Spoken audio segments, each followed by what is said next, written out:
ঘৰৰ পৰা ভজা চাউল লৈ আহিছিলোঁ। আজি মৰ্ণিং একে দুইটাই খালোঁ। খাই কৰি পেলাই তেওঁ ডিউটি গ'ল আৰু দুপৰীয়া মোৰ ভাত বনাব হৈ গ'ল। ভাত আৰু ৰাজমাহ এনেকৈ বনালোঁ। তাৰপৰা আমৰ আচাৰ বনাব বুলি আম কাটি কুটি ধুনীয়াকৈ থলোঁ। তাৰপৰা ৰ'দতো দিলোঁ, কিন্তু ইয়াতে মোৰ টেমা নাই জানেনে ভৰাবলৈ। টেমা নাথাকাতে এনেকৈ সৰু ডাব্বা এটা পাই গৈ তাতে থেঁচি থেঁচি ভৰাই থৈছোঁ। আৰু এইটো কলডিল জানে একদম সৰু, ইয়াত বাকলা গুচালে আৰু সৰু হৈ যাব। আৰু আমাৰ ইয়াত আজি পানী নাইকিয়া, একদম এক টোপাল পানী নাইকিয়া।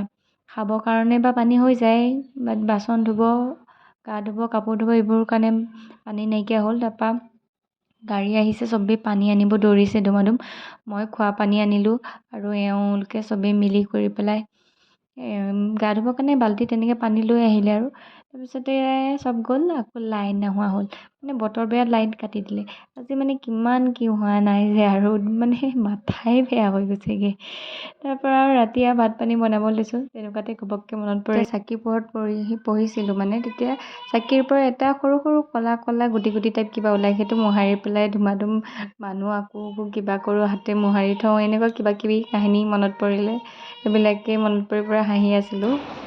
লাইট আহি গ'ল, মানে ভাত বনোৱা টাইমটো সাৰি যাব বুলি ধুমাধুম লেম্প চেম্প জ্বলাই পেলাই, মম চম জ্বলাই পেলাই ভাত বনাব লৈছিলোঁ। বাট লাইটটো আহি গ'ল, তো এতিয়া লাইটত বনাওঁগৈ দেই।